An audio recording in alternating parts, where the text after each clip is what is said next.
नमस्कार दर्शकवृन्द, सुनसरीमा उमेर पुगेका एक जोडीले विद्यालयमा पढ्दै गर्दा एक अर्कालाई मन पराउँछन्। लामो समय प्रेम सम्बन्धमा बसेपछि आफ्ना आमा बुवालाई विवाह गरिदिन आग्रह गर्छ, तर समाज नमिलेको कारण परिवारले विवाहको प्रस्ताव अस्वीकार गरिदिन्छ। प्रेम बन्धनमा बाँधिएका उनीहरूले विवाहका लागि परिवारजनलाई अनेकौं अनुनय विनय गर्छ, तर मान्दैनन्। केही नलागेपछि उनीहरू भागेर प्रेम विवाह गर्न बाध्य हुन्छ। अनि सुरु हुन्छ जीवनको वास्तविक संघर्षको कथा। उनीहरूको अन्तर्जातीय विवाह परिवारजनले स्वीकार्दैनन्। केटाको निरन्तर प्रयासपछि उनको परिवारले स्वीकार गर्छ, तर केटी पक्षका परिवारजनले स्वीकार गर्दैनन्। उनीहरू भेटे मारेर फालिदिने भन्दै केटी पक्षका परिवारजनले भागेकै दिनदेखि खोजी सुरु गरिरहेको हुन्छ। गाउँबाट विस्थापित भई लुकेर अज्ञात जीवन बिताउन बाध्य हुन्छन् उनीहरू। आफ्नी छोरी भगाएको रिसमा केटीको परिवारजनले आफ्नो पेशा व्यवसाय गर्न गइरहेको समयमा केटाको बुबालाई समात्छ। आफ्नो घरमा ल्याई बाँधेर निर्घात कुटपिट गर्छ। उनलाई बचाउन र उद्धार गर्न समाजका कोही अघि बढ्दैनन्। पछि प्रहरी आएर उद्धार गर्छ अनि न्याय प्राप्तिका लागि प्रहरीमा पुग्छ। प्रहरीले उनको उजुरी समेत लिन अस्वीकार गर्छ। ऊ समाजमा एक्लिन्छ, पीडित भएर बस्न बाध्य हुन्छ। केटीका परिवारजनले आफ्नी छोरीलाई अपहरण गरी शरीर बन्धक बनाएको भन्दै प्रहरीमा उल्टै जाहेरी समेत दिएको हुन्छ। यो विवाहको सम्पूर्ण यथार्थ जानकारी हुँदाहुँदै पनि प्रहरी सामाजिक दबावमा पर्छ। प्रहरीले उल्टै केटीलाई तत्काल हाजिर गराउन केटा पक्षलाई चर्को दबाव दिइरहेको हुन्छ। दुवै परिवारको आर्थिक र सामाजिक हैसियत समान छ, तर जात फरक भएको हुँदा यो विवाहले दुई परिवार बीच मात्रै होइन, समाजका दुई जाति बीच नै बढाएको द्वन्द्वले जातीय दंगाको रूप लिने जोखिम निम्तिएको छ। आखिर किन यो अन्तर्जातीय विवाहले हिंसाको रूप लिँदैछ? समाज किन यस्तो क्रूर? प्रहरी किन दबावमा? आउनुस् आजको यो भिडियोमा हामी समाजका यी यस्ता पाटक, कानुनी व्यवस्था र हाम्रा प्रहरीको भूमिकाको बारेमा सम्झौं। यो भिडियो हेरेर तपाईलाई कस्तो लाग्यो? आफ्नो विचार कमेन्ट बक्समा कमेन्ट गर्न नभुल्नु होला। भिडियो लाइक शेयर गरिदिनु होला। यस्तै जानकारीमूलक भिडियो हेर्नका लागि च्यानल सब्स्क्राइब गर्नु होला। फेसबुक पेजलाई फलो गर्नु होला। यो घटना हो सुनसरीको भोकराहा नरसिंह गाउँपालिकाको वडा नम्बर 8 उल्टी गाउँका गुणानन्द शाहका 21 वर्षीय छोरा धनराज शाह र वडा नम्बर 6 भोकराहाका उपेन्द्र यादवकी 21 वर्षीय छोरी लक्ष्मी कुमारी यादव स्थानीय विद्यालयमा पढ्दै थिए। गुणानन्द र उपेन्द्र दुवै सामान्य किसान परिवारका हुन्। दुवैको हैसियत समान छ। गुणानन्द खेतीबारी सँगै सिटी रिक्सा समेत चलाएर जीवन गुजारा चलाइरहेका छन्। कक्षा 10 मा पुगेपछि धनराज र लक्ष्मी दुवैले एक अर्कालाई मन पराउन थाल्छ। एसई उत्तीर्ण गरेपछि धनराज ओभरसियर पढ्न जान्छ, तर उनीहरूको प्रेम सम्बन्ध झनै झाँगिँदै जान्छ। दुवैले आफ्ना आमा बुवालाई विवाह गरिदिन आग्रह गर्छन्, तर कसैले मान्दैनन्। छोरी प्रेम सम्बन्धमा फसेको सूचना परिवारजनले पाएपछि विवाहका लागि केटा खोज्न हतारिन्छ। लक्ष्मीले आफ्ना परिवारजनलाई धनराजसँगै विवाह गराइदिन अनुनय विनय गर्छ, तर मान्दैनन्। कुनै सिप लाग्दैन। उपेन्द्रले नजिकैको गाउँ मधुवनमा छोरीको विवाहका लागि केटा ठिक पार्छ। शुभ मुहुर्त निकालेर विवाह गरिदिने भन्दै परिवारजन विवाहको तयारीमा लाग्छ। परिवारमा भइरहेको तयारीको बारेमा जानकार लक्ष्मी र धनराजले भागेर विवाह गर्ने निर्णयमा पुग्छ। नभन्दै 2082 साल असोज 17 गते भागेर उनीहरू विवाह गर्छ। उनीहरू गाउँभन्दा बाहिरै लुकेर बसिरहेका हुन्छन्। यो विवाहबाट धनराजको परिवार पनि खुसी थिएनन्। छोराको विवाहमा दाइजो लिएर धुमधामका साथ विवाह गर्ने सपना देखेका गुणानन्द छोरा धनराजको निर्णयले पीडामा छन्। छोरा बिग्रियो भन्दै परिवार नै शोकमा छ। छोरा बुहारलाई घर नभित्र्याउने निर्णय गर्छ, तर धनराजले अनेकौं प्रयास गरेर आमा बुवालाई फकाउँछ। छोरा बुहारी भित्र्याउने अवस्था आउँछ र धनराजको परिवारले उनीहरूको विवाह स्वीकार गर्छ। सबै खुसी हुन्छ। त्यही बीचमा धनराजका बुबा गुणानन्द सिटी रिक्सा लिएर गइरहेको अवस्थामा फुलचोकमा लक्ष्मीका परिवारजनले समात्छ। आफ्नो घरमा ल्याई डोरीले बाँधेर निर्घात कुटपिट गर्छ। समाजका कोही छुटाउन नआएपछि प्रहरीले उद्धार गरेर घर पुर्याइदिन्छ। छोराले गरेको कर्मको सजाय गुणानन्दले पाउँछ। अपमान र कुटपिटको घटनाले यति बेला उनको पीडा असह्य छ। उनले आफूमाथि भएको दुर्व्यवहार र कुटपिट विरुद्ध न्याय प्राप्तिका लागि उजुरी दिन जिल्ला प्रहरी कार्यालय सुनसरीमा पुग्यो, तर प्रहरीले उजुरीसम्म लिएनन्। उपेन्द्रले अगाडि नै प्रहरीमा आफ्नी 17 वर्षीय छोरीलाई अपहरण गरी शरीर बन्धक बनाएको भन्दै उजुरी दिइसकेको रहेछ। घटनाको सम्पूर्ण यथार्थको बारेमा जानकार प्रहरीले गुणानन्दको उजुरी मात्रै लिँदैनन्, उल्टै केटीलाई झिकाउन निरन्तर चर्को दबाव दिँदै आइरहेको छ। यता गोविन्दलाई बाँधेर कुटपिट गरेको घटनाले शाह समाज पनि संगठित भएका छन्। त्यसमध्ये कतिपयले घटनाको प्रतिवाद गर्न उक्साइरहेका छन्, तर केही अगुवा व्यक्तित्वहरूले शान्त पारेर समस्या समाधानको प्रयास गरिरहेका छन्। उता लक्ष्मीको बुवा उपेन्द्र लगायतका परिवारजनले जसरी पनि छोरी फर्काउने अडानमा छन्। यादवकी छोरी शाहको छोराले लगेर यादवको जातीय मान प्रतिष्ठा इज्जत गुमेको भन्दै यादव समाज पनि संगठित भएका छन्। धनराज र लक्ष्मी फेला परे हत्या गरेर फालिदिने योजना उनीहरूका छन्। परिवारजन भने धनराज नभेटेको अवस्थामा जसरी पनि लक्ष्मीलाई फकाएर ल्याउने र केटा खोजेर अर्को विवाह गरिदिने दौमा छन्। तर त्यो नमाने हत्या गरिदिने सम्मको परिवारजनले पनि योजना बुनिरहेका छन्। निरन्तर डर त्रासका साथै हत्या गरेर फालिदिने सम्मको धम्की आउनुका साथै केटी पक्षले आफ्ना बुबालाई बाँधेर कुटपिट गरिसकेपछि न्याय प्राप्ति र जीव ज्यानको सुरक्षाको माग गर्दै धनराज र लक्ष्मी विराटनगरमा पत्रकार सम्मेलन गरेर सार्वजनिक हुन बाध्य भए। पत्रकार सम्मेलनमा लक्ष्मीले आफूले मन पराएर राजी खुसीका साथ विवाह गरेको बताइन्।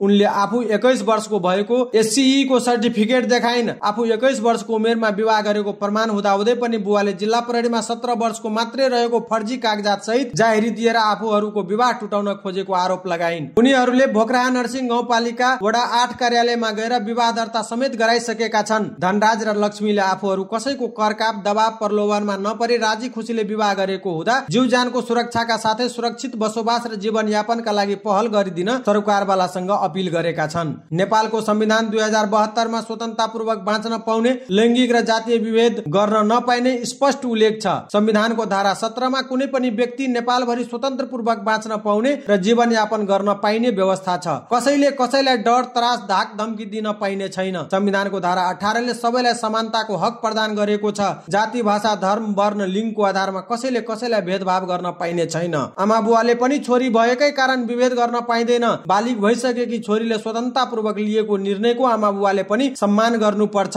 धारा 24 को उपधारा 1 मा कुनै जातीय वर्गीय व्यवसाय वा शारीरिक अवस्था अनुसार सार्वजनिक तथा निजी क्षेत्रमा कुनै प्रकारको जातीय छुवाछुत तथा भेदभाव गर्न नपाइने उल्लेख छ। उनीहरूको पत्रकार सम्मेलन पछि प्रतिक्रिया लिन जिल्ला प्रहरी कार्यालय सुनसरीमा पत्रकारको टोली पुग्यो। सुरुमा प्रहरीले आलटाल गर्न खोजे पनि पछि यथार्थ स्वीकार गर्न बाध्य भए र जिम्मेवारी बोधका साथ प्रतिक्रिया दिए। जिल्ला प्रहरी कार्यालय सुनसरीका प्रमुख प्रहरी उपरीक्षक केशव कुमार थेबेले 2082 साल मंसिर 2 गते पीडित गुणानन्दलाई बोलाएको र जाहेरी लिएर कानूनी कारबाहीको प्रक्रिया अघि बढाउने तयारीमा रहेको प्रतिबद्धता जनाए। नेपाली समाजको यो एउटा प्रतिनिधिमूलक घटना मात्रै हो। अन्तर्जातीय र अन्तर्धार्मिक विवाहको घटनामा दर्जनौं केटाकेटी दम्पतिले ज्यान गुमाएको र जातीय तथा धार्मिक दंगा भएको सर्वविदितै छ। आफ्नै छोरीले मन पराएर विवाह गर्दा हत्यासम्मको योजना किन? आउनुस् यो पाटो पनि सम्झौं। नेपालको कानून र सामाजिक अवस्था अत्यन्तै फरक छ। नेपालमा कानूनी व्यवस्था अनुसार कसैले कसैलाई कुनै किसिमको विभेद गर्न पाइँदैन। सबैलाई स्वतन्त्रता र समानताको हक प्रदान गरेको छ। तर समाज अझै परम्परागत शैलीमा चलेको छ। परम्परागत रीतिरिवाज संस्कार र परम्परा अनुसार नै चलिरहेको छ। समाजमा कायम रहेको कुरीति कुसंस्कारको प्रथा हटाउन र मानव अधिकारको रक्षाका लागि सरकारी तथा गैर सरकारी संघ संस्थाले पैसाको खोलो नै बगाइसकेको छ। तर अवस्था अझै विकराल छ। यहाँका समाजमा अझै छोरी चेली तथा महिलाको कुनै स्वतन्त्रता छैन। यो कटु यथार्थ हो। छोरीले कस्तो लुगा लगाउँछ, कहाँ जान्छ, कहाँ के पढ्छ, कोसँग बोल्छ, के गर्छ, कोसँग विवाह गर्छ जस्ता निर्णय उनको बुवा बाजे काका दाजु भाइले गर्छन्। उनीहरूको निर्णय बिना कुनै पनि काम छोरी चेलीले गर्न नहुने यहाँका पितृसत्तात्मक सामाजिक संरचना छ। परिवारमा छोरीले केही गर्नु पर्दा परिवारमा अभिभावकत्व लिएका पुरुषसँग अनुमति लिनै पर्ने बाध्यात्मक परम्परा समाजमा अझै कायम छ। किनकि यहाँ समाजको इज्जत महिलामै निहित छ।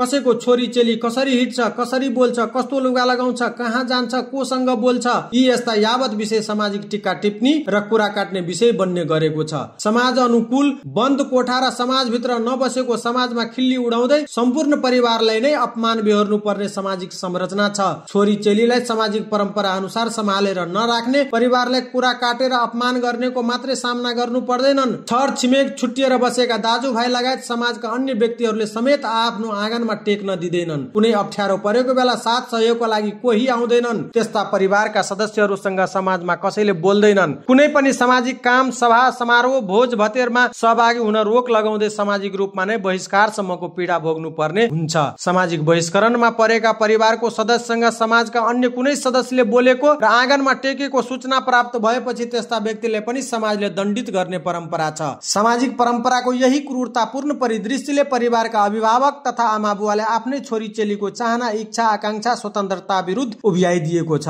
अर्को नेपाली समाज समाजमा सबै जात जातिको आफ्नै सामाजिक संरचना छ। सबै जातिको आफ्ना जातीय संगठन छ।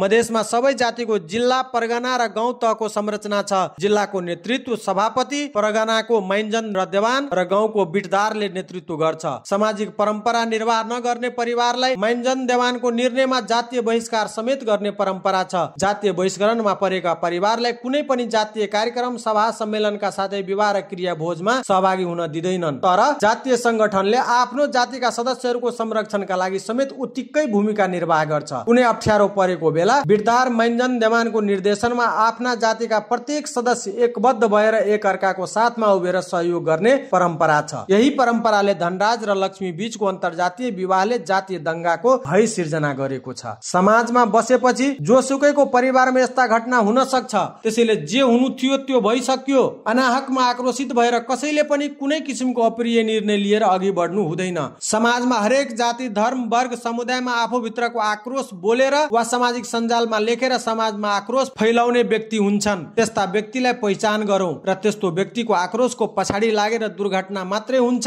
सचेत रहौं। सबैले संयमता नगुमाई विवेकपूर्ण तरिकाले समाजमा देखिने जस्तो सुकै समस्याको समाधान गर्नुको विकल्प हुँदैन। सबै मिलेर समाधान खोजौं। सबैले एक अर्कालाई सम्मान गरौं, किनकि मानिस समाजमा मिलेर बस्ने प्राणी हो। प्रहरी प्रशासनको भूमिका माथि किन उठ्छ प्रश्न? यो यथार्थ पनि सम्झौं। प्रहरीको प्रमुख दायित्व समाजमा शान्ति सुरक्षा कायम गर्नु र अपराध अनुसन्धान गर्नु हो। तर प्रश्न उठ्छ, गुणानन्दलाई बाटो हिँड्दै गरेको अवस्थामा कसैले समात्छ र घरमा लगी बाँधेर निर्घात कुटपिट गरेको घटनामा अनुसन्धान गर्न प्रहरीको ढिलाइ किन? पीडितले न्याय पाउनु नैसर्गिक अधिकार हो। प्राकृतिक न्यायको सिद्धान्तले पनि पीडितले न्याय पाउनु पर्छ भन्छन्। त्यसमा पनि प्रहरीको काम नै हो कुनै पनि आपराधिक घटनामा अनुसन्धान गरेर पीडितलाई न्याय प्राप्तिको प्रक्रियामा अगाडि बढाउनु हो। तर गुणानन्दसँग भएको घटनामा प्रहरीले समयमा अनुसन्धान अघि बढाउँदैनन्। उसको उजुरीसम्म प्रहरीले लिँदैनन्, जसले उनी भौतिक र मानसिक पीडा भोग्न बाध्य भएको छ। यसको क्षतिपूर्ति कसले दिन्छ?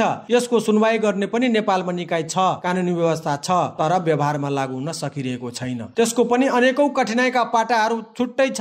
यसको बारेमा पनि कुनै दिन हामी छुट्टै कुरा गरौँला। तर अहिले प्रहरीले गुणानन्दसँग भएको घटनामा पत्रकार विराटनगरबाट सुनसरीको इनरबा पुगेर सवाल उठाएपछि मात्रै अनुसन्धान गर्ने हो? यो सवाल अहम छ। हाम्रा प्रहरी आर्थिक, सामाजिक, राजनीतिक प्रभाव, सामाजिक दबाव, जातीय जस्ता अनेकौं दबाव र प्रभावमा पर्दै आएको विषय कसैबाट लुकेको छैन। यो अवस्थामा सुधार नभएको पनि होइन। नेपालमा 101 इमानदार र अनुसन्धान गरेर दूधको दूध र पानीको पानी छुट्याउने हैसियतका इमानदार र क्षमतावान प्रहरी छन्। अनेकौं रहस्यमय घटनाहरूमा हाम्रा प्रहरी अनुसन्धान गरेर अपराधीलाई दण्डित गर्न सफल भएका छन्। त्यसैले अहिले हामी विश्वास गरौं कि गुणानन्दलाई बाँधेर कुटपिट गर्ने दोषीलाई प्रहरीले कारबाहीको दायरामा ल्याउनेछन्। तर सवाल उही, गुणानन्दसँग किन यस्तो भयो? हाम्रो समाजमा शान्ति सुव्यवस्था कायम राख्न प्रहरी आवश्यक छ। हामी नभुलौं, हाम्रा समाज र प्रहरीलाई मर्यादित बनाउने दायित्व हाम्रो पनि हो। सामाजिक सञ्जालमा प्रहरी विरुद्ध चर्को नारा लेखेर आक्रोश फैलाएको असर हाम्रो सामाजिक सुरक्षामा नै पर्छ। त्यसैले सबैले संयमता अपनाएर गम्भीरतापूर्वक गुणानन्दलाई समयमा न्याय प्राप्तिको प्रक्रियामा किन अगाडि नबढेको कारण खोजौं र निवारण गरौं। किनकि अनुसन्धान प्रक्रियालाई प्रभावित गर्ने पनि हाम्रै नेता तथा जनप्रतिनिधि होइन र अर्को जनताको करबाट तलब सुविधा लिइरहेका प्रहरीले पनि आफ्नो कर्तव्य पथबाट विचलित भएर पथभ्रष्ट हुने छुट छैन। आफ्ना पेशा व्यवसायमा लागेका सबैलाई इमानदारीतापूर्वक जिम्मेवारी बोधका साथ प्राप्त भूमिका निर्वाह गर्नुपर्छ। देशको अवस्था निरन्तर फेरिँदैछ। देशका नागरिक सचेत बन्दैछ। सबैले गम्भीरतापूर्वक सोचौं र आफ्ना कर्तव्य इमानदारीतापूर्वक पालना गरौं। त्यसैले फेरिनेछ नेपाली समाज र नेपालको अवस्था। यो भिडियो हेरेर तपाईलाई कस्तो लाग्यो? तपाईको विचार र सुझाव कमेन्ट बक्समा कमेन्ट गर्नुहोस्। भिडियो लाइक, शेयर गर्नुहोस्। यस्तै भिडियो हेर्नका लागि च्यानल सब्स्क्राइब गर्नुहोस्। फेसबुक पेजलाई फलो गर्नुहोस्। धन्यवाद।